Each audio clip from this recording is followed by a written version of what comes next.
अब हम बैटरी को इंट्रोड्यूस करने जा रहे हैं, क्योंकि अगर आप कैपेसिटर में चार्ज भरना चाहते हो, स्टोर करवाना चाहते हो, तो कौन करेगा? बैटरी। भाई अगर आप टैंक में, घर पे रखे टैंक में पानी भरना चाहते हो तो नलका तो लगाओगे ही ना, तो बैटरी तो लगाओगे ही जहाँ से सप्लाई आएगी। तो बेसिकली कुछ ऐसा ही है, बैटरी लगाने से पहले बैटरी का पहला रूल, बैटरी देखने में ऐसी, एक टर्मिनल बड़ा एक टर्मिनल छोटा। पहला रूल क्लियर है? जो बड़ा टर्मिनल है वो पॉजिटिव टर्मिनल है और जो छोटा टर्मिनल है वो नेगेटिव टर्मिनल है। हम मार्केट जाते हैं, बैटरी परचेज करके लेके आते हैं, उस पर लिखा होता है 12 वोल्ट की बैटरी है। क्या है ये 12 वोल्ट? कहाँ देखूं 12 वोल्ट? क्या कर रहा है 12 वोल्ट? आपने देखा होगा बैटरी के ऊपर लिखा होता है प्लस माइनस। तो प्लस का पोटेंशियल अगर V2 है, माइनस टर्मिनल का पोटेंशियल अगर V1 है, तो पॉजिटिव पोटेंशियल नेगेटिव पोटेंशियल से हमेशा बड़ा होता है। जो पॉजिटिव पोटेंशियल है उसकी वैल्यू नेगेटिव से तो बड़ी होती है। तो पोटेंशियल डिफरेंस कितना है? V2 minus V1। ये जो टर्मिनल का पोटेंशियल डिफरेंस है ये 12 वोल्ट है। तो 12 वोल्ट क्या है? प्लस और माइनस के बीच में जो डिफरेंस ऑफ पोटेंशियल है, पोटेंशियल डिफरेंस 12 वोल्ट है। लेकिन हम इसको V2 और V1 लिखते नहीं है। हम क्या करते हैं? V2 माइनस V1 को एक सिंबल दे देते हैं V का मतलब है पोटेंशियल डिफरेंस। हम मार्केट जाते हैं, हम बोलते हैं 12 वोल्ट की बैटरी देना, वो तुम्हें V इक्वल टू 12 की बैटरी दे देता है, लेकिन मतलब उसका क्या होता है? V2 minus V1। तो पहला रूल क्लियर है। और कभी कभी बैटरी के पोटेंशियल डिफरेंस को EMF भी बोलते हैं, तो बुक्स में इस सिंबल को E लिखे या V लिखे एक ही बात है। तो EMF 12 वोल्ट है या पोटेंशियल डिफरेंस 12 वोल्ट है, एक ही बात है। तो रूल समझ में आ रहा है? क्योंकि अगर मैं ये रूल नहीं बताऊंगा तो लोग, मुझे नहीं बता कैसे, बस आप ऐसे याद कर लोगे, 10th में बताया था V equal to IR, V 10 volt है, I इतना है, R आ गया। ऐसा थोड़ी ना होता है। तो V है कहाँ ये तो बता दो, V तुम्हें दिखेगा ही नहीं। लेकिन अब तुम्हें दिखेगा V का मतलब है V2 माइनस V1 का डिफरेंस 12 वोल्ट है। तो पहला रूल समझ में आ गया बैटरी का। फिर दूसरा रूल समझ लो। दूसरा rule, battery charging of capacitor करती कैसे है? बैटरी चार्जिंग ऑफ कैपेसिटर ऐसे करती है, ये आपके पास एक कैपेसिटर है ऑफ कैपेसिटेंस C, आपने एक बैटरी ऐसे इसके साथ कनेक्ट कर दी, ये पॉजिटिव है और ये नेगेटिव है, कर दी। कई लोग ये सोचते हैं बैटरी अपने अंदर से ना भंडार रखी बैठी है चार्ज का, और बेचारी कुछ चार्ज इधर फाड़ देगी, कुछ इधर फाड़ देगी और चार्ज कर देगी। बिल्कुल भी नहीं। बैटरी के पास तो चार्ज ही नहीं है। बैटरी के पास अगर चार्ज होता तो उसका नाम बैटरी ना होता, उसका नाम क्या होता? कैपेसिटर। क्योंकि जो स्टोर करे चार्ज उसका नाम कैपेसिटर, पर इसका नाम तो कैपेसिटर नहीं है, तो ये चार्ज स्टोर नहीं करती। बैटरी के अंदर तो आप वो केमिकल डालते हो, डिस्टिल्ड वाटर डालते हो, बैटरी का वाटर, उसमें एनर्जी है। वो सिंपली ये काम करती है, वो देख लेती है ये मेटल की बनी हुई कंडक्टिंग प्लेट्स हैं, कंडक्टिंग प्लेट्स में फ्री इलेक्ट्रॉन्स हैं।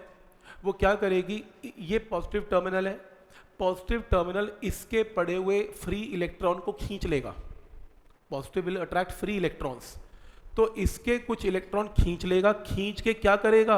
इसको दे देगा, एक प्लेट से निकाल के दूसरी प्लेट में डाल देगा, सिंपल। तो जब इसके इलेक्ट्रॉन निकाल दिए तो इसके ऊपर डेफिशिएंसी कर दी, वो इलेक्ट्रॉन कहाँ सप्लाई कर दिए? यहाँ सप्लाई कर दिए, तो माइनस सेम माइनस चार्ज आ गया। तो अगर इसने यहाँ Q चार्ज प्रोड्यूस किया पॉजिटिव, तो ये माइनस Q, और जब तक बैटरी में जान है तब तक ये मेंटेन करके ही रखेगी बैटरी।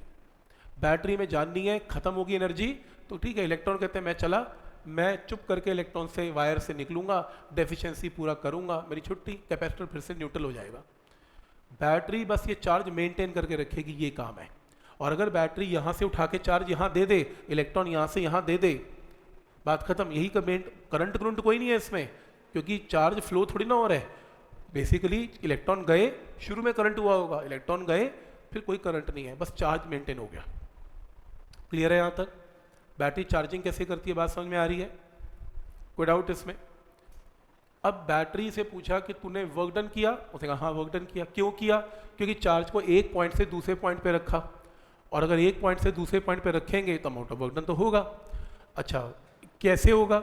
ये देखो, बैटरी क्या कहती है कि work done in carrying a charge of Q charge carry करके रखा, इस पोटेंशियल का डिफरेंस। अब बैटरी का पोटेंशियल डिफरेंस कैसे लिखते हैं, V2 माइनस V1 की जगह V, तो वर्क डन की वैल्यू कितनी हुई, Q इंटू वी। तो अगर बैटरी ने Q चार्ज प्रोड्यूस कर दिया, बैटरी का खुद का पोटेंशियल डिफरेंस V है, तो बैटरी ने कितना वर्क डन किया चार्ज को, इलेक्ट्रॉन को एक पॉइंट से दूसरे पॉइंट पे रखने के लिए, Q इंटू वी। क्लियर है यहाँ तक? तो ये बैटरी का वर्क डन आ गया। सही है, समझ में आ रहा है? तो यहाँ तक रूल है। बैटरी क्या करती है, वर्क डन करती है, बैटरी चार्ज सप्लाई नहीं करती। बैटरी इधर के इलेक्ट्रॉन इधर खिसका के रख देती है, बात खत्म। कोई कहता मैं चालाकी यूज करूं, मैंने कहा क्या, कह रहे बैटरी ने ये प्रोड्यूस कर दिया। मैंने कहा ठीक है, कह रहे मैं फटाफट जाके तार काट देता हूँ। मैं कौन सी, कहता बैटरी की तार काट रहा हूँ। काट दो, बैटरी की तार काट दी, ये लो। कहता अब क्या होगा, अब कुछ नहीं होगा, ऐसे ही रहेगा। चार्ज उड़ के तो हवा में जाने से रहा, क्योंकि सर्किट तो आपने बंद ही कर दिया, वो तो ओपन कर दिया आपने इसे। तो अब ये ऐसे ही चार्ज कैपेसिटर ले लेके घूमोगे। अगर इन दो तारों को जोड़ते हो, स्पार्किंग होएगी। क्यों स्पार्किंग होएगी, जैसे ही जोड़ते हो इलेक्ट्रॉन, जैसे मान लो आपने जोड़ दिया इसे, इलेक्ट्रॉन निकल के यहाँ से यहाँ करके इसकी डिफिशियंसी पूरा कर देगा और थोड़ी देर में अनचार्ज हो जाएगा। लेकिन अगर आपने सर्किट नहीं ज्वाइन किया तो ये चार्ज ही रहेगा। आपके पंखे का कैपेसिटर जब खराब होता है, इलेक्ट्रीशियन कभी आएगा, वो एक वाइट कलर का सिलेंड्रिकल कैपेसिटर निकालता है, उसमें दो तारें होती हैं। तो सबसे पहले काम तो क्या करता है, तारों को टच करता है। स्पार्किंग हो रही है, उसको पता लग जाता है अंदर चार्ज पड़ा हुआ है, कैपेसिटर ठीक है अभी इसका मतलब। और स्पार्किंग नहीं हो रही, कहेगा कैपेसिटर डेड है जी, चेंज करूंगा। क्यों, क्योंकि वो चार्ज स्टोर ही नहीं कर रहा, उसमें स्पार्किंग ही नहीं हो रही। तो समझ में आ रहा है यहाँ तक? तो ये इसका सेकेंड रूल है। सही। नेक्स्ट रूल, ओम्स लॉ पे चलते हैं, है ना। देखो ये किताब में नहीं गिवन, ये किताब में ऐसे नहीं गिवन कि रूल की, तो मेरे को पता है, जब मैं चैप्टर लिख रहा था ना, तो स्टूडेंट ना पजल हो जाता है, वो बेचारा यही नहीं सोच पाता V क्या है, V2 क्या है, V1 क्या है, वो क्या रहे। वो तो रट्टे मारता है, V 10 वोल्ट है, मल्टीप्लाई कर दो आंसर आ जाएगा, उसका कोई फायदा नहीं है। अब ध्यान से देखो इसमें हो क्या रहा है। ओम लॉ के अकॉर्डिंगली क्या है, आपने 10th में ओम लॉ किया, क्या किया, V is equal to I R. Teacher ने कहा V की वैल्यू कितनी है 10 वोल्ट, I की वैल्यू कितनी है 2 एम्पियर, R निकाल दो। आपने कहा ठीक है, ओम लॉ आंसर। भाई V क्या है ये तो बता दो। V याद कर रखा है, potential difference across the resistor. Potential difference आपको आता होगा 10वीं में, तब तो लगाओगे, वो तो अभी सीखा है। ये देखो ओम लॉ ये है एक्चुअल में, ये रहा आपका पॉइंट ऑफ हाई पोटेंशियल, ये रहा पॉइंट ऑफ लोअर पोटेंशियल। और रूल है positive charge move from a higher potential to a lower potential and negative charge move from a lower potential to a higher potential. अब मान लो ये higher है, ये lower है, आपके कुछ इलेक्ट्रॉन्स लोअर से हायर पोटेंशियल पे चले जाएंगे, और इलेक्ट्रॉन अगर मेरी तरफ आ रहे हैं तो इलेक्ट्रिक करंट इस तरफ जाएगा, क्योंकि जो करंट होता है वो इलेक्ट्रॉन की डायरेक्शन के ऑपोजिट होता है। तो इलेक्ट्रिक करंट इसमें मूव करेगा from higher potential to lower. Current electricity कुछ भी नहीं है, करंट इलेक्ट्रिसिटी में कुछ भी नहीं है, यही गेम है पोटेंशियल की, एक हायर है एक लोअर है, तो चार्ज या electric current move from higher to lower potential. ये रहा ओम्स लॉ। तो ओम्स ने ये तो स्टडी किया था कि अगर मैं एक तार लूँ, उसका एक एंड पर हाई पोटेंशियल कर दूं, एक लोअर कर दूं, पोटेंशियल डिफरेंस क्या होगा, V2 minus V1। V2 minus V1 potential difference है, और वो किसके इक्वल होगा, I टाइम्स R। पर वो अलग बात है, तुम्हें 10th में ऐसे करवाया जाता है, V2 माइनस V1 या V1 माइनस V2 को लिख लो V is equal to IR। वो VIR नहीं होता, वो एक्चुअल में V1 minus V2 is equal to IR होता है। पर क्योंकि 10th के बच्चे को V1 V2 को समझा नहीं सकते ना, तो याद करवा दिया जाता है कि इसका डिफरेंस क्या है, V है, V is equal to IR। But +1 +2 के बच्चे को समझा सकते हैं, पोटेंशियल्स के डिफरेंस को पोटेंशियल डिफरेंस बोलते हैं। चलो मुझे ओम लॉ नहीं करवाना, मुझे कुछ और बताना है। इसमें रेजिस्टेंस R है। अगर मान लो मैं एक वायर लूँ जिसकी रेजिस्टेंस ही नहीं है, ये रही रेजिस्टेंस ही नहीं है, अगर रेजिस्टेंस नहीं है तो फिर यहाँ पर R क्या हो जाएगा, 0। 0 होने का मतलब V1 किसके इक्वल होगा, V2। तो एक ना बहुत इंपॉर्टेंट रूल है, अगर आपके पास एक वायर है, एक कंडक्टिंग वायर है, और जिसकी कोई रेजिस्टेंस नहीं है, तो ये एक इक्विपोटेंशियल सरफेस होती है कंडक्टर। इसके इस एंड पर और इस एंड पर पोटेंशियल की वैल्यू क्या रखनी है, सेम। लेकिन अगर इसकी रेजिस्टेंस है तो पोटेंशियल डिफरेंस सेम नहीं होगा, पोटेंशियल ड्रॉप हो जाएगा, पोटेंशियल डिफरेंस हो जाएगा I इंटू R। पर अगर R 0 होगा तो V1 V2 एकदम बराबर है। ठीक, मैं लगा के दिखाता हूँ इस कॉन्सेप्ट को लगता कैसे है, और इसकी क्या सिग्निफिकेंस क्या है।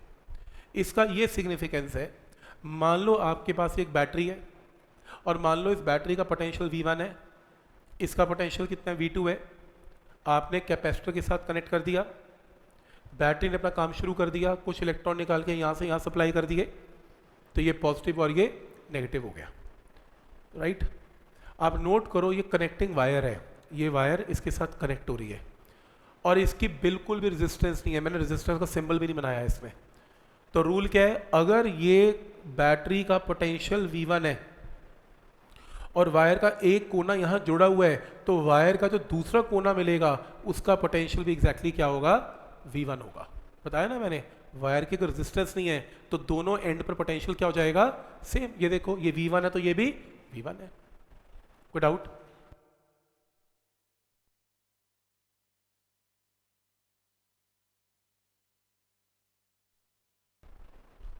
तो ये कंडक्टिंग प्लेट है, कंडक्टिंग प्लेट पूरी की पूरी कितने पोटेंशियल पे चली जाएगी, V1। और अगर ये V2 है और V2 है, ये वायर का कोना यहाँ पर है, तो दूसरा कोना भी एग्जैक्टली किस पे आएगा, V2।